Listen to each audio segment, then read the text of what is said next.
who swear they'll go if a Republican is elected, and no one ever does.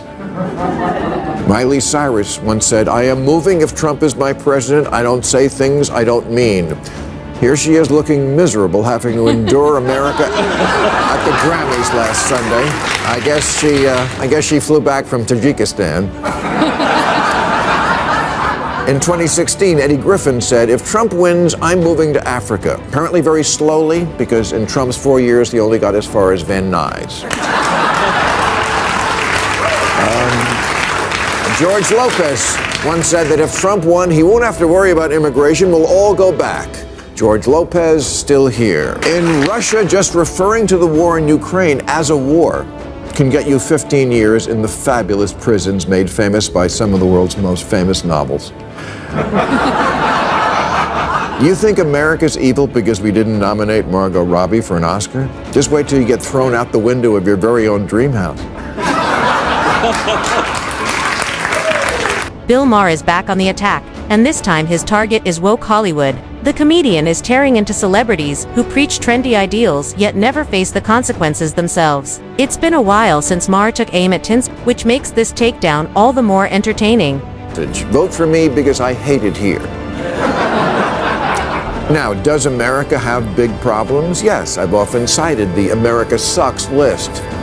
Things like being 54th in the world in infant mortality behind Cuba, 19th in literacy behind Russia, 72nd in female representation in government behind Iraq. A lot of work to do here. And is it possible for a country to lose itself so much that leaving it is justified? Yes, but we're not there yet, not by a long shot, and we don't need quitters.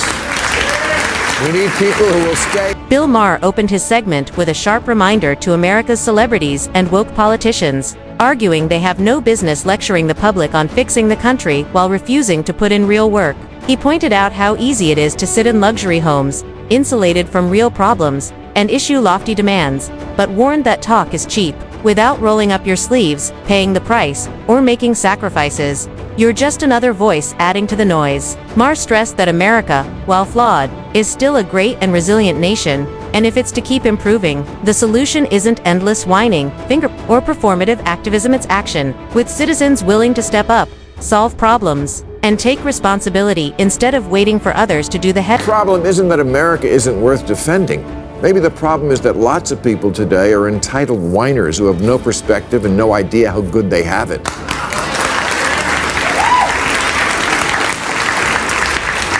"59% of self-identified liberals say there have been times when they considered leaving America for good, like after NBC canceled The West." This might sound like an exaggeration, but it's very real. Over the years, countless Americans have loudly declared their intention to leave the country for the flimsiest of reasons, with one of the most popular excuses surfacing when Donald Trump was elected president. Celebrities and everyday people alike were announcing they'd move to Canada as if that were some bold act of protest. Though very few ever followed through, the trend doesn't stop there. Others have threatened to leave simply because the nation refused to embrace certain trendy philosophies that often clash with common sense. Instead of rolling up their sleeves to help improve the country they call home, they fantasize about escaping. But as Maher points out, real patriotism isn't about threats or theatrics, it's about staying, facing challenges head-on, and working to make badly for every immigrant to come to this country and experience the good life, but somehow it's so terrible you want to leave? And I see conservatives in Texas are talking secession again. They have two bumper stickers in that state: America, love it or leave it, and we're leaving it. Exactly. Celebrities and politicians love to send out mixed signals that end up confusing their loyal followers. On one hand, they preach that America should open its doors wider, inviting more people in with promises of opportunity. Yet in the next breath, they claim to be ashamed of the country and threaten to leave if things don't go their way. The contradiction is glaring. If America is so awful, why encourage others to come? And if it's truly the land of freedom and opportunity, why keep threatening to abandon it every election cycle? This isn't passion or principle, it's hypocrisy in its purest form. And as Maher pointed out, such doublespeak only exposes how shallow and self-serving their so-called activism really is. Liberal celebrities who swear they'll go if a Republican is elected, and no one ever does. Miley Cyrus once said, "I am moving if Trump is my president. I don't say things I don't mean." Here she is looking miserable, having to endure America at the Grammys last summer. Here's the funny part. Despite all their dramatic threats, most of these celebrities are still living comfortably in America, enjoying the very freedoms they claim to despise, because deep down, they know there's nowhere better. No other country offers them the same platform, opportunities, or luxuries. So why make those grand declarations about leaving if Trump ever won? The answer is simple. It was never about conviction, but about optics, virtue signaling, and riding the outrage culture wave. These theatrics make them look brave to their fans, but when the cameras turn off, they stay put.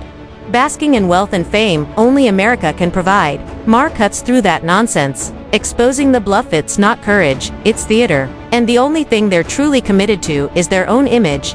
I guess she flew back from Tajikistan. In 2016, Eddie Griffin said, "If Trump wins, I'm moving to Africa." Apparently very slowly, because in Trump's 4 years, he only got as far as Van Nuys. George Lopez once said that if Trump won, he won't have to worry about immigration. We'll all go back. George Lopez still... This is exactly why I can't take celebrities seriously. When they lecture us about politics or morality, their reality is nothing like ours. They're shielded by millions, living in gated mansions, flying private jets, and knowing they can build a castle anywhere in the world if life here ever gets uncomfortable, while regular Americans are stuck with real problems like mortgages that keep us up at night, rent that drains our paychecks, and the daily struggle to put meals on the table. That's the stark difference. For us, politics isn't a stage for virtue signaling, it's survival, which is why we'd rather listen to leaders who actually wrestle with policies that affect our lives than celebrities whose idea of struggle is deciding which luxury resort to vacation. In their lectures simply don't carry weight. Things like... It's fucked. I think the new American dream is to leave. I'm 18 years old and I escaped America. Yeah, you don't have to escape America. That wall we're always debating isn't to keep you in. Now here's where it really gets funny. Some of these so-called social justice warriors act as if America is no different from North Korea, as though people here are trapped with no right to leave, when the irony couldn't be clearer. Nobody is fighting to immigrate to North Korea, let alone build a life, raise a family, or chase their dreams there. North Korea is a prison state where freedom doesn't exist and citizens risk their lives just to escape. While the United States, the very country these activists bash, remains the #1 destination for people around the globe. Why? Because America, despite its flaws, offers opportunity, safety, and freedom like nowhere else. And Maher's point lands perfectly. If America is so awful, why is the whole world still trying to get in? Ran a story about the vulnerable minorities who want to flee America, including the author, a gay man trapped in the dystopian homophobic hellscape that is New York City. I wonder if he knows that there are 66 countries where just being gay is a crime. Cute story in the news last month. Burundi's president called on his citizens to stone gay people, and not in the good way.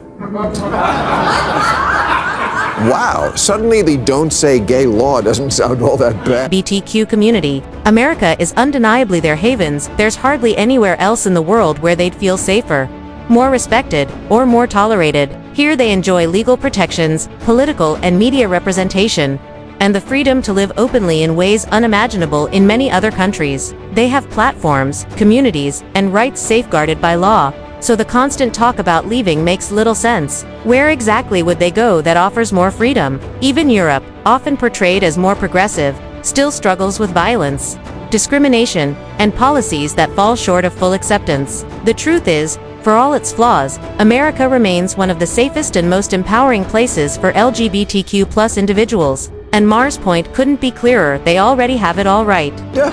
Oh, they don't just give you a ticket for parking in the rear. You can get the death penalty for it. In China, they have the death penalty for almost 50 crimes. And in 13 countries, atheism is punishable by death, and 61 impose restrictions on women's clothing, so bring a scarf. According to Amnesty International, paramilitary groups killed the government's critics in Argentina, Brazil, Colombia, Venezuela, and arbitrary detentions are widespread in Cuba, Ecuador, El Salvador, Nicaragua. If you're wondering how that's just like no cash bail, it's not. Dreams of moving to America because of the freedoms this nation provides. The freedom to speak your mind without fear of government punishment, the freedom to choose your career, chase opportunity, and even achieve financial independence if you're willing to work for it. That's the American promise. And it's why millions risk everything just to step foot on US soil. Yet ironically, so many people who already live here can't see the good in it, too busy complaining and trashing the very country that gives them more than anywhere else could. It's like a spoiled rich kid tossing aside all his toys just because his dad forgot to buy a new one for Christmas, blind to the privilege they already enjoy every single day. To the war in Ukraine as a war can get you 15 years in the fabulous prisons made famous by some of the world's most famous novels. You think America's evil because we didn't nominate Margot Robbie for an Oscar? Just wait till you get thrown out the window of your very own dream house. Bill Maher's dismantling of the woke mob cuts through the noise, exposing how shallow and performative much of today's activism has become. Protests that block roads, burn flags, or vandalize art may create dramatic footage but solve nothing, while celebrities and politicians preaching from ivory towers only deepen the hypocrisy by calling America oppressive, even as they revel in the freedoms and wealth it provides. Meanwhile, ordinary Americans are busy surviving, paying mortgages, putting food on the table, and driving on the very roads activists shut down. Maher reminded his audience that genuine change comes from informed conviction and real action, not empty theatrics or social media clout chasing. America, despite its flaws, remains a nation people fight to enter, not escape.